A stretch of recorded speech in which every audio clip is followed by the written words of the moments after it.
ಸಕ್ಸಸ್ಗೆ ಬೇಕಾದಷ್ಟು ಡೆಫಿನೇಷನ್ ಹೇಳ್ತಾರೆ. ಇದು ಪಬ್ಲಿಕ್ ಹ್ಯೂಮಿಲಿಯೇಷನ್ ಒಂದು ಫಿಯರ್ ತಂದುಬಿಡುತ್ತೆ. ಖಂಡಿತ ಸಕ್ಸಸ್ ಆಗಲ್ಲ. ಜನ ಏನಂತಾರೋ, ಜನ ಏನು ಅಂದ್ಕೊಳ್ತಾರೋ.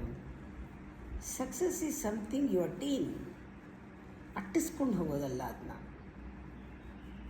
ನಿನ್ನ ಅಟೈನ್ಮೆಂಟು, ಅಚೀವ್ಮೆಂಟು ಅಲ್ಲ, ಅಟೈನ್ಮೆಂಟ್. ನೀನು ಎಲ್ಲಿ ಹೋಗ್ತೀಯಾ ಅಟ್ಟಿಸ್ಕೊಂಡು ಹೋಗಬೇಡ. ನೀನು ಎಲ್ಲಿ ನಿಂತಿದೆಯಾ. Success is looking a good place to stay.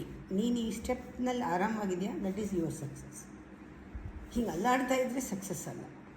ಮುಂದೆ ಹೋಗಬೇಕಾದ್ರೆ ನಿಧಾನಕ್ಕೆ ಹೋಗು, ಅಟ್ಟಿಸ್ಕೊಂಡು ಹೋಗಬೇಡ. ಯಾವುದರ ಹಿಂದೆನೂ ಹೋಗೋದಲ್ಲ. ನಾವು ವರ್ಕ್ ಮಾಡಿದ್ರೆ work for your personal development. ಪ್ರತಿ ಸ್ಟೆಪ್ನಲ್ಲೂ ನಿನಗೆ ಏನು ಬೆಳವಣಿಗೆ ಆಗಿದೆ, ನಿನ್ನ ಫೀಲಿಂಗ್ನಲ್ಲೂ, ಯೋಚನೆಯಲ್ಲೂ, ನೀನು ಮಾಡ್ತಾ ಇರೋದ್ರಲ್ಲೂ ಆ ಡೆವಲಪ್ಮೆಂಟ್ ಒಂದೊಂದು ಸತಿ ಪೀಸ್ಫುಲ್ ಅನಿಸುತ್ತೆ. ನೀನು ಮಾಡಿದ ಕೆಲಸ ಆನಂದ ಅನಿಸುತ್ತೆ, ಖುಷಿ ಅನಿಸುತ್ತೆ. That is your success. ನೀನು ಎಲ್ಲೂ ಮನಸ್ಸು ಕೆಡಿಸ್ಕೊಳ್ಬಾರ್ದು, ಡಿಸ್ಟರ್ಬ್ ಮಾಡ್ಕೊಳ್ಬಾರ್ದು.